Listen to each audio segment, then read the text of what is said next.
Hi everyone, myself Nitin Heraji, Assistant Professor, Department of Computer Science and Engineering, AJ Institute of Engineering and Technology, Mangaluru.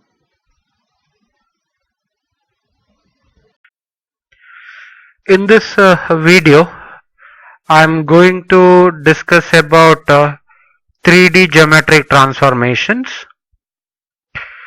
So let's see the points over here. This is an extension from 2D transformation. We have come across what are the different 2D transformations already in the second module.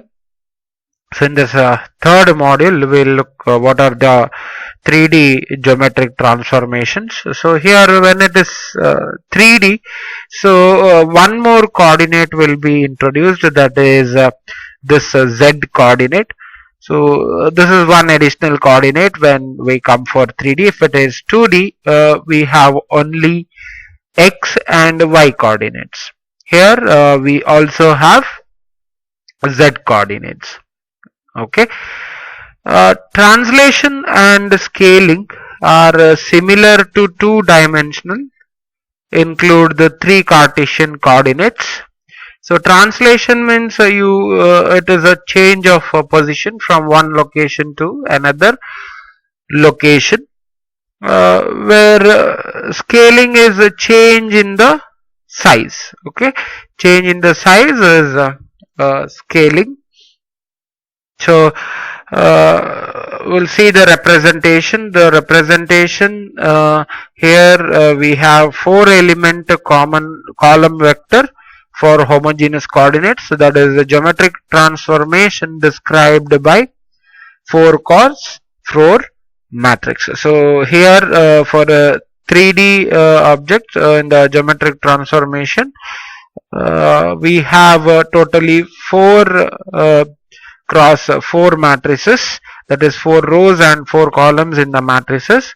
The first 3 rows are for x, y and z. Okay, and the last one is for homogeneous coordinates. If you look at this particular thing here, this when you look at this, it is an operation of translation. So the three-dimensional translation. Okay, a point P equal to x, y, z in three-dimensional space, that has to be translated to new location P dash with the points x dash, y dash, z dash, with the translation distance that is t with tx, ty and tz. Okay, so here if you look at this diagram, your object is here, the 3D object is here. Okay, with this as the reference fixed point, which we call it as x, y, z, which are the coordinates, 3 coordinates of this particular point.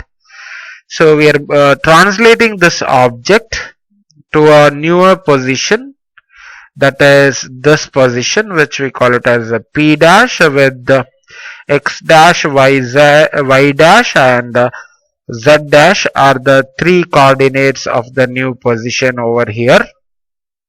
And along with this we have a distance t. We have a distance t from this point to this point. The distance is t with the parameters like tx, ty and tz. Alright, so let's see what is the matrix format for this. So before that, what is x dash? X dash is nothing but x plus tx. X is the original point, the initial point x, plus tx is the parameter for translation. So that is x plus tx will give you x dash. Similarly, y plus ty will give you y dash, and tz plus z will give you z dash. Okay, and this is the matrix format to find the new position here. X dash, y dash, z dash, and 1 equal to this is the matrix. Okay, this is the matrix with a dot product of x, y, z, t. So here you have a formula for that. P dash equal to t dot p. Okay, so this is how the matrix looks for the translation of a 3D object. Alright, so this is a 3D transformation. Next we have is scaling. So three-dimensional scaling relative to the coordinate origin. We need to just include the parameter for z coordinate scaling in the transformation matrix. Okay, so just we'll look at this. Scaling is nothing but you are going to change the size of the matrix. So here relative to the coordinate origin, you are going to include the parameter for z. Okay, so z parameter is included here. Coordinate scaling in the transformation matrix. Okay, so p dash equal to s dot p. This is similar as that of translation. Okay, so this is how the matrix looks like. Okay, this is the scaling matrix. This will be the scaling matrix. This is the original point. Okay, all these are relative to a now if you are making it relative to a fixed point, that is xf, yf, zf, then you need to translate the scale and then translate the composite transformation.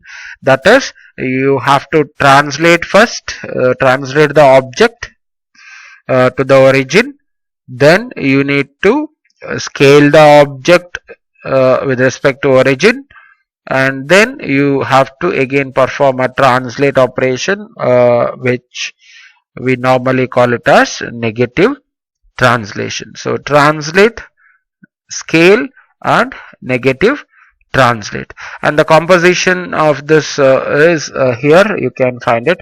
So this one is for the translation. Okay, and then you are going to scale it to this particular parameters sx, sy, and sz, and this is the negative translation, that is minus xf, minus yf, and minus zf. Okay, translation for a fixed point it is. Alright, and this is the matrix that is obtained for scaling with respect to a fixed point. Okay, this is with respect to scaling with respect to a fixed point. This is scaling with respect to the origin. When the scaling is with respect to the origin, you don't have any kind of translation as such, so you have to just scale it.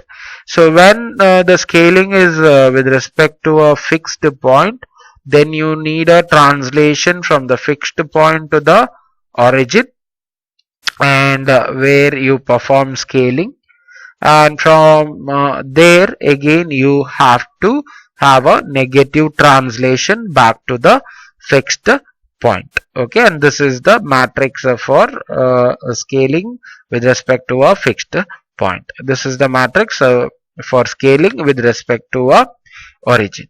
Alright, then next we'll look into it.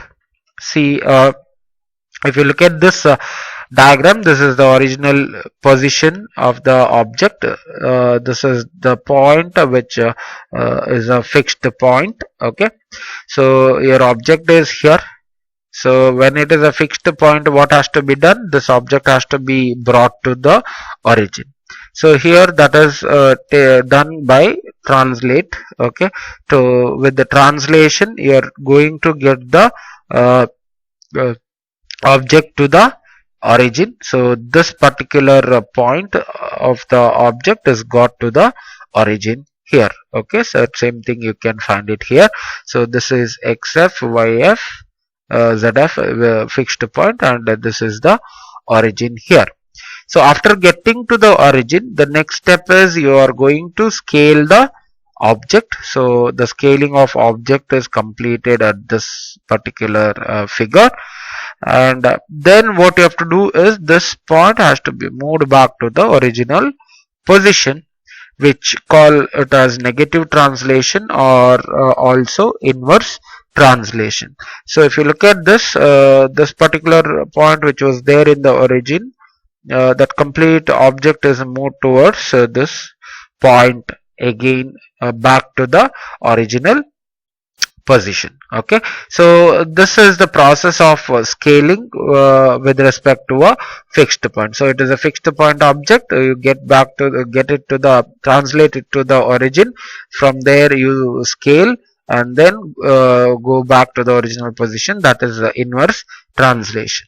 Alright, so this is how scaling of a three-dimensional object is done with respect to the fixed point. Okay, if it is with respect to origin, then you will have to just scale the object, that is only this, it is something like this figure. Okay, the object is in the coordinate axis, I mean the origin coordinate, and then here you just scale the object, that's it. You don't have to perform this translate and the inverse translate.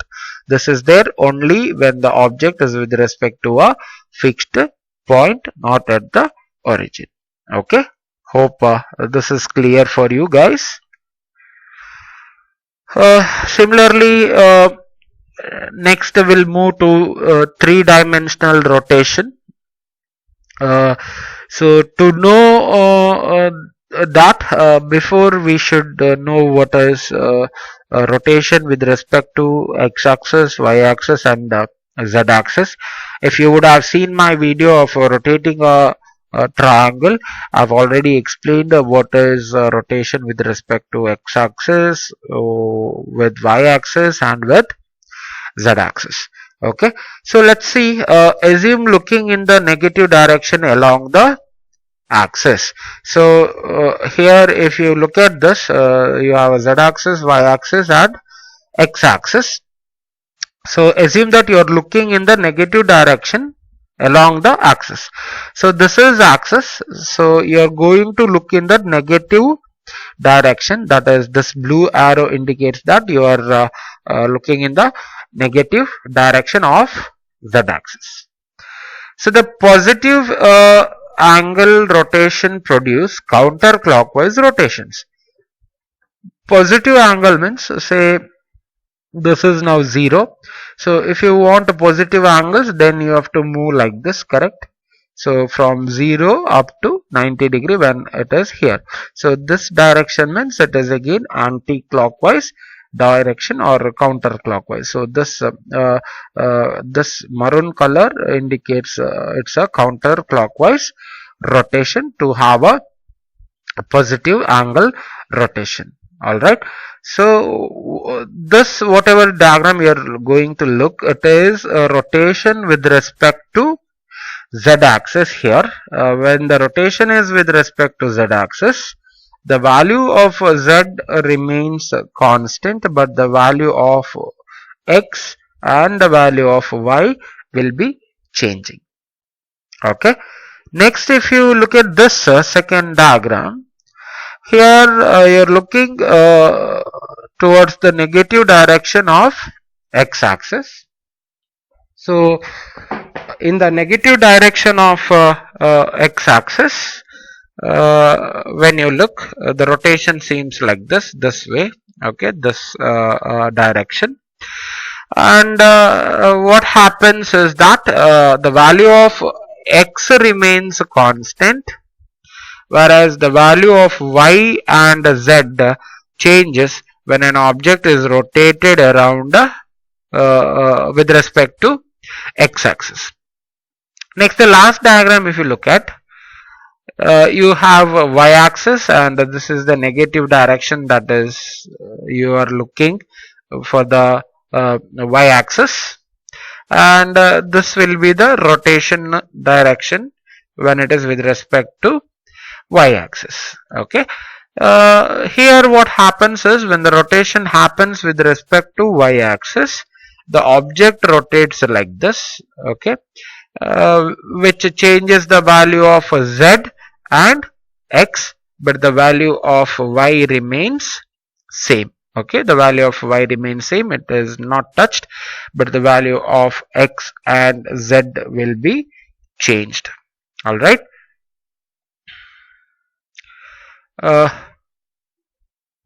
So we'll go through this. If you look at this, this is the three-dimensional coordinate axis rotation. So this is z-axis rotation. As I mentioned, when the rotation is with respect to z-axis, the value of z remains the same. That is, see, the new value of z remains same as of old value, but the new value of x and y changes, and the change is that this the new value of x is x cos theta minus y sin theta, whereas y dash is equal to x sin theta plus y cos theta. Okay, so this is that new matrix, you get it. Okay, so x dash y dash z dash 1 equal to, that is rz. So this matrix we call it as rotation with respect to z matrix. Okay, so this is rotation with respect to z matrix, that is rz, dot product with you have x y z 1, that is the old values of x, y and z. Fine. Similarly, the rotation with respect to x-axis, when it is rotation with respect to x-axis, the value of x remains same, the value of y and the value of z will be changed. Okay, and this is how you get the matrix. This is the matrix that you get when you rotate with respect to x-axis. You need to remember all these matrices. Okay, it might be asked for the exam point of view. Next, this, if you look at this, this is rotation with respect to y-axis. So you have this y-axis rotation equation. So when to set that rotation with respect to y-axis, the value of y remains the same, that is what indicated here, and the value of z and x will be changed. So this is value of z and x which has been changed, and you can find that matrix here. So this is ry, so the ry matrix is here. This is the matrix when with respect rotation with respect to y-axis.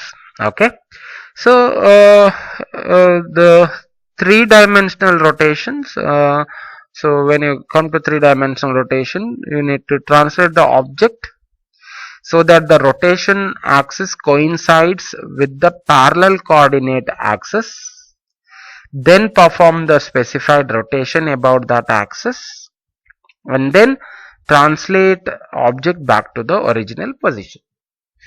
So as we saw in scaling, something similar to that in the rotation also. Here in the rotation, what has been done is, you will have to first translate the object towards the origin. Okay, and it has to be when you transfer to the origin, it has to be parallel with the coordinate.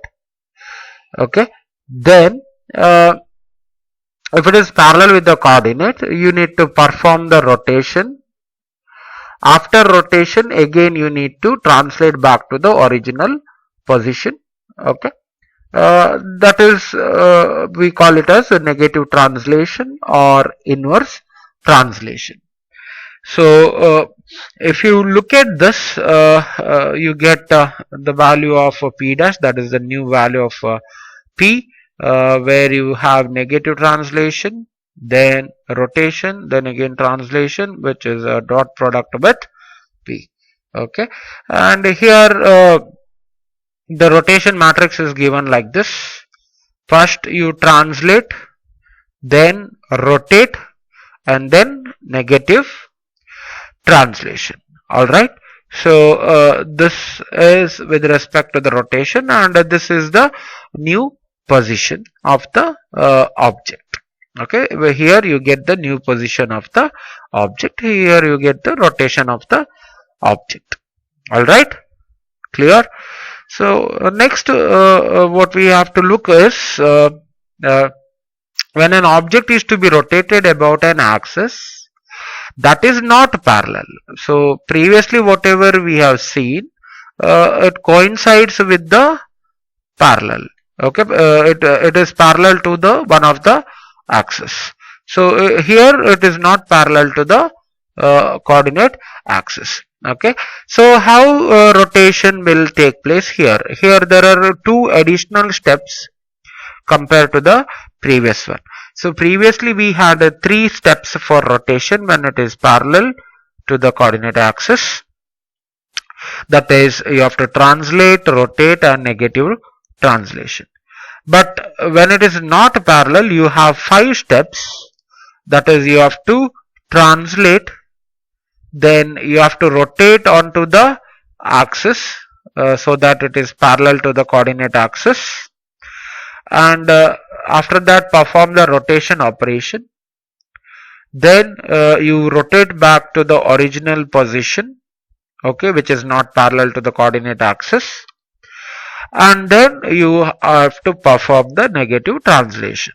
Okay, so these are the 5 steps. So if you look at this, this is the initial position of the point, and the next position, this p1 is brought to the coordinate position, which is we call it as a translate. So p1 and p2 brought to coordinate, and the new points are p1 dash and p2 dash. After translation, you have to rotate to get the parallel to the coordinate axis. So this line is rotated and got parallel with the z-axis, and the new point will be p1 dash. This is as it is, and this point p1 p2 dash, which was somewhere here, rotated and got with parallel with the coordinate axis, and the new point is p2 double dash. Okay, then perform the rotation. After rotation of an angle theta, what has to be done? This p2 double dash need to be brought back to the earlier position, that is p2 dash. So it is brought back to the earlier position. Next is you need to translate this p1 dash and p2 dash to the original position p1 and p2. So when it is here, the object is now rotated and it is here. Okay, so this is about 3D rotation.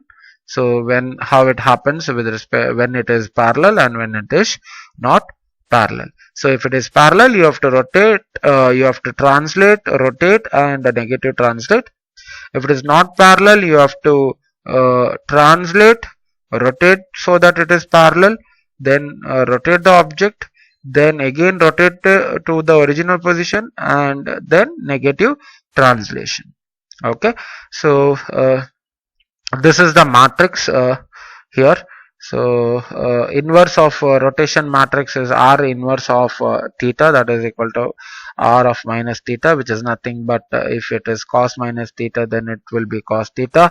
If it is sin minus theta, then it has to be replaced with the minus sin theta. So all the old matrix has to be rewritten like this. So what you get is this, which means that r inverse is equal to r transpose matrix. Okay, so this is a orthogonal matrix that you are going to get. Okay, please remember this matrix also. Okay, what is the orthogonal matrix? All right. I hope you have understood. Okay. Uh, hope you understood whatever we discussed till now. I will discuss once again whatever we have looked into till now for better understanding. When it is 3D, so one more coordinate will be introduced, that is this Z coordinate. So this is one additional coordinate when we come for 3D. If it is 2D, we have only X and Y coordinates. Here we also have Z coordinates. Okay.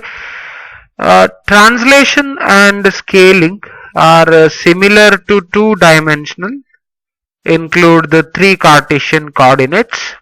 So translation means it is a change of position from one location to another location, where scaling is a change in the size. Okay, change in the size is scaling. So we'll see the representation. The representation here we have 4-element common column vector for homogeneous coordinates. So that is a geometric transformation described by 4 cos 4 matrix. So here for a 3D object in the geometric transformation, we have totally 4 cross 4 matrices, that is 4 rows and 4 columns in the matrices. The first 3 rows are for x, y and z. Okay, and the last one is for homogeneous coordinates. If you look at this particular thing here, this when you look at this, it is an operation of translation. So the 3-dimensional translation. Okay, a point P equal to x, y, z in 3-dimensional space, that has to be translated to new location P dash with the points x dash, y dash, z dash, with the translation distance that is t with tx, ty and tz. Okay, so here if you look at this diagram, your object is here, the 3D object is here. Okay, with this as the reference fixed point, which we call it as x, y, z, which are the coordinates, 3 coordinates of this particular point. So we are translating this object to a newer position, that is this position, which we call it as a P dash, with the x dash, y dash and z dash are the 3 coordinates of the new position over here. And along with this we have a distance t. We have a distance t from this point to this point. The distance is t with the parameters like tx, ty and tz. Alright. So let's see what is the matrix format for this.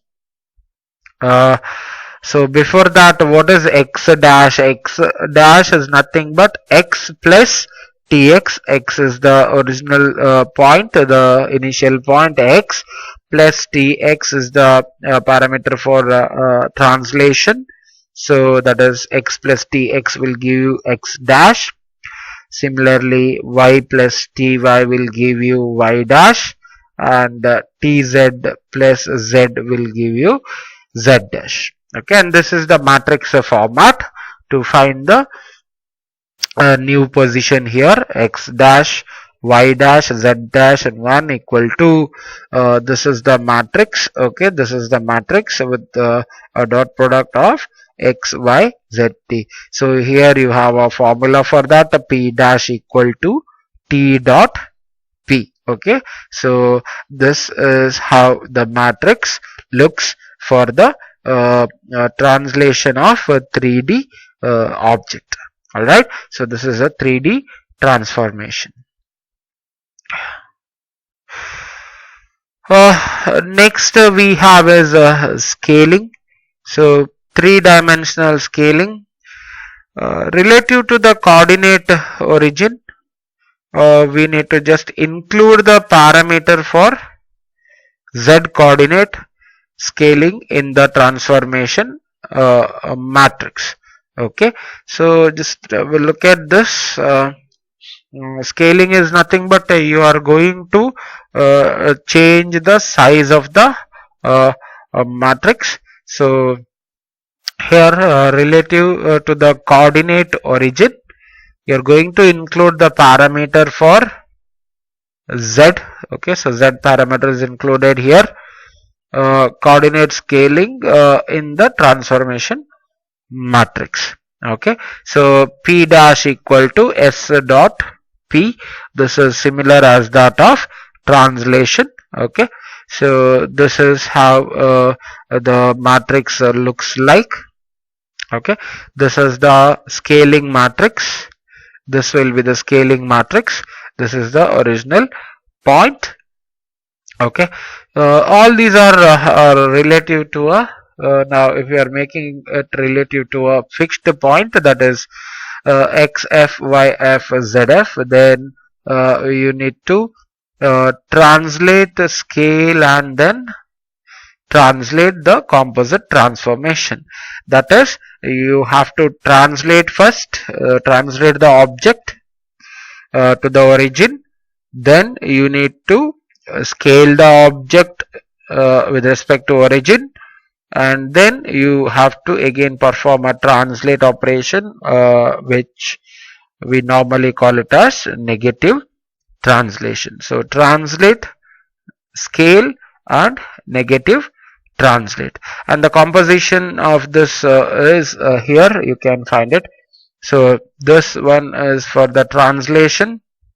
Okay, and then you are going to scale it to this particular parameters sx, sy and sz, and this is the negative translation, that is minus xf, minus yf and minus zf. Okay, translation for a fixed point it is. Alright, and this is the matrix that is obtained for scaling with respect to a fixed point. Okay, this is with respect to scaling with respect to a fixed point. This is scaling with respect to the origin.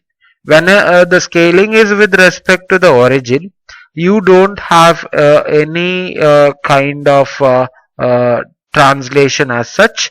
So you have to just scale it.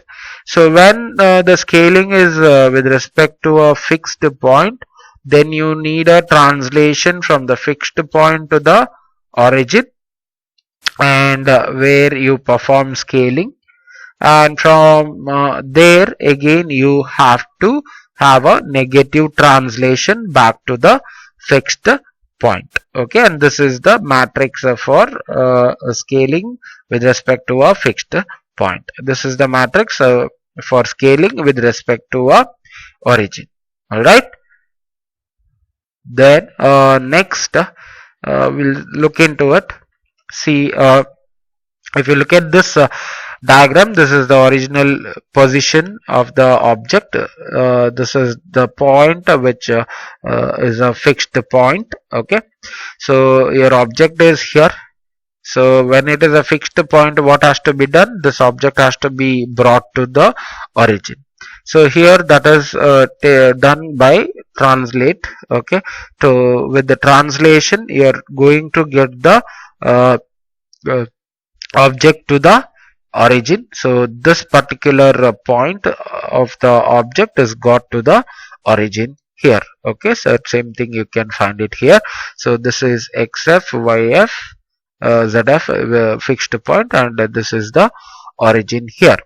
So after getting to the origin, the next step is you are going to scale the object. So the scaling of object is completed at this particular figure, and then what you have to do is this point has to be moved back to the original position, which call it as negative translation or also inverse translation. So if you look at this this particular point which was there in the origin, that complete object is moved towards this point again back to the original position. Okay, so this is the process of scaling with respect to a fixed point. So it is a fixed point object, you get back to get it to the translate it to the origin, from there you scale and then go back to the original position, that is the inverse translation.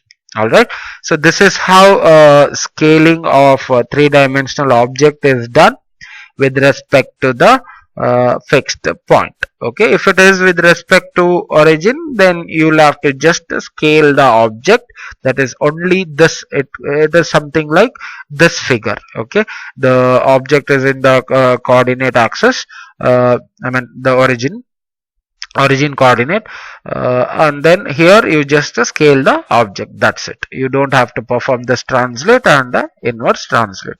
This is there only when the object is with respect to a fixed point, not at the origin. Okay, hope this is clear for you guys. Similarly, next we'll move to three-dimensional rotation.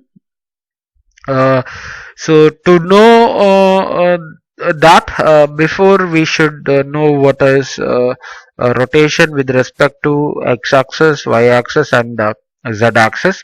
If you would have seen my video of rotating a triangle, I've already explained what is rotation with respect to x-axis, with y-axis and with z-axis. Okay, so let's see, assume looking in the negative direction along the axis. So here if you look at this, you have a z-axis, y-axis and x-axis. So assume that you are looking in the negative direction along the axis.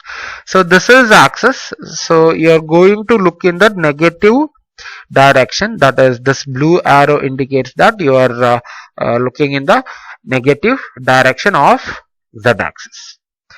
So the positive angle rotation produce counterclockwise rotations. Positive angle means, say this is now 0. So if you want a positive angles, then you have to move like this, correct?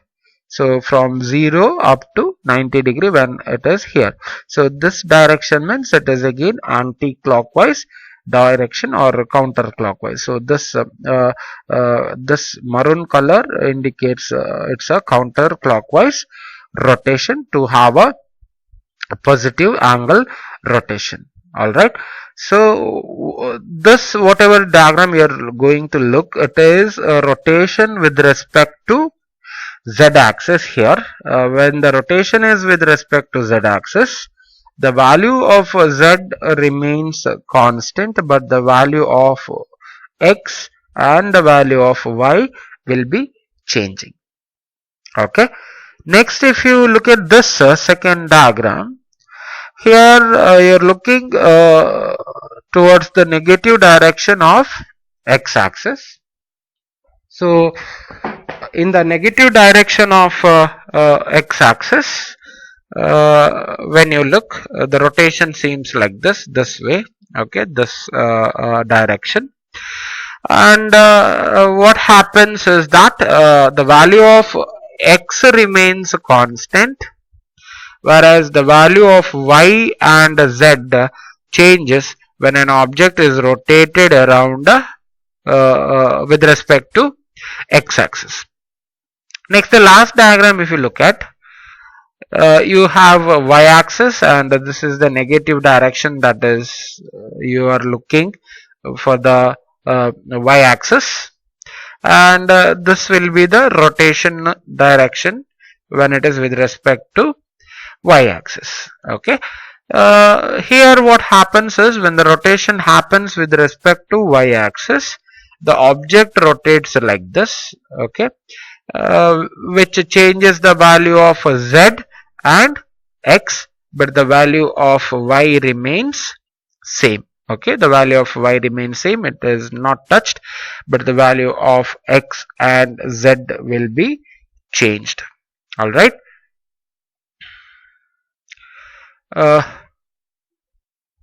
So we'll go through this. If you look at this, this is the three-dimensional coordinate axis rotation. So this is z-axis rotation. As I mentioned, when the rotation is with respect to z-axis, the value of z remains the same. That is, see, the new value of z remains same as of old value, but the new value of x and y changes, and the change is that the new value of x is x cos theta minus y sin theta, whereas y dash is equal to x sin theta plus y cos theta. Okay, so this is that new matrix. You get it. Okay, so x dash y dash z dash 1 equal to, that is rz. So this matrix we call it as rotation with respect to z matrix. Okay, so this is rotation with respect to z matrix, that is rz, dot product with you have x y z 1, that is the old values of x, y and z. Fine. Similarly, the rotation with respect to x-axis, when it is rotation with respect to x-axis, the value of x remains same, the value of y and the value of z will be changed. Okay, and this is how you get the matrix. This is the matrix that you get when you rotate with respect to x-axis. You need to remember all these matrices. Okay, it might be asked for the exam point of view. Next, this, if you look at this, this is rotation with respect to y-axis. So you have this y-axis rotation equation. So when it is said that rotation with respect to y-axis, the value of y remains the same, that is what indicated here, and the value of z and x will be changed. So this is value of z and x which has been changed, and you can find that matrix here. So this is ry, so the ry matrix is here. This is the matrix when with respect rotation with respect to y-axis. Okay, so the three-dimensional rotations, so when you come to three-dimensional rotation, you need to translate the object so that the rotation axis coincides with the parallel coordinate axis, then perform the specified rotation about that axis, and then translate object back to the original position. So as we saw in scaling, something similar to that in the rotation also. Here in the rotation, what has been done is, you will have to first translate the object towards the origin. Okay, and it has to be when you transfer to the origin, it has to be parallel with the coordinate. Okay, then if it is parallel with the coordinate, you need to perform the rotation. After rotation, again you need to translate back to the original position.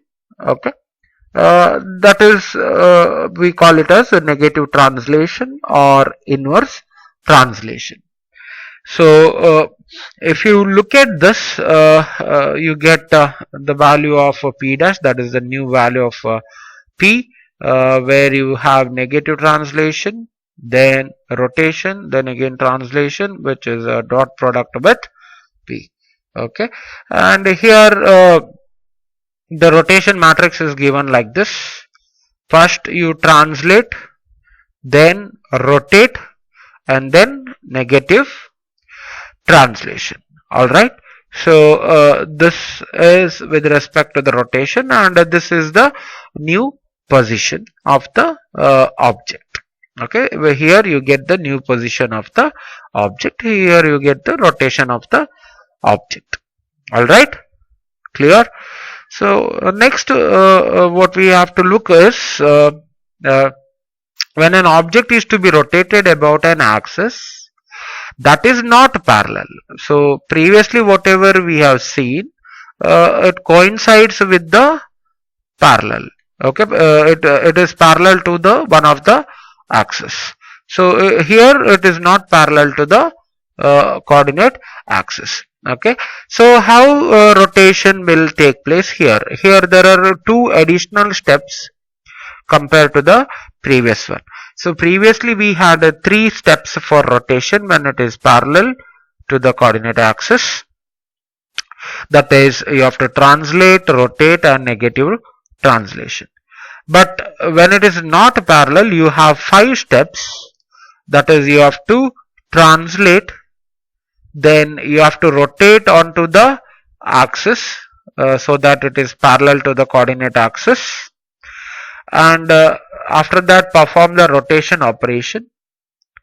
Then you rotate back to the original position, okay, which is not parallel to the coordinate axis, and then you have to perform the negative translation. Okay, so these are the 5 steps. So if you look at this, this is the initial position of the point, and the next position, this P1 is brought to the coordinate position, which is we call it as a translate. So P1 and P2 brought to coordinate, and the new points are P1 dash and P2 dash. After translation, you have to rotate to get the parallel to the coordinate axis. So this line is rotated and got parallel with the z-axis, and the new point will be P1 dash. This is as it is, and this point P2 dash, which was somewhere here, rotated and got with parallel with the coordinate axis, and the new point is P2 double dash. Okay, then perform the rotation. After rotation of an angle theta, what has to be done? This P2 double dash need to be brought back to the earlier position, that is P2 dash.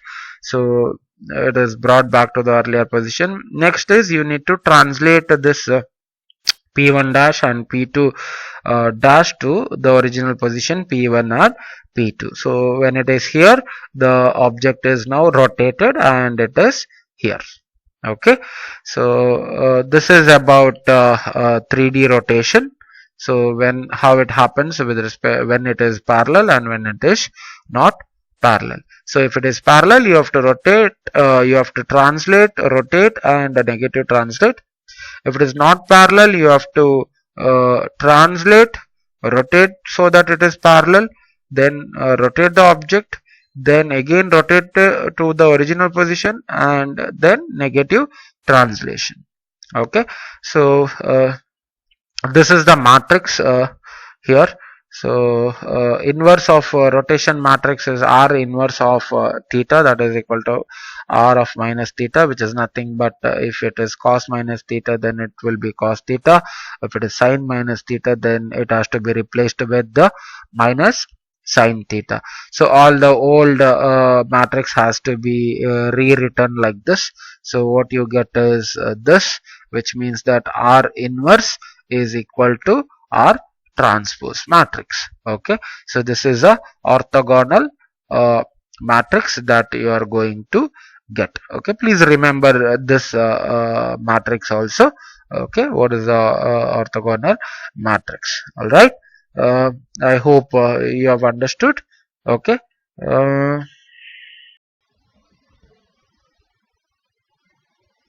thanks for watching this video. If you like, please click on the like button. Thank you so much. Thanks for watching.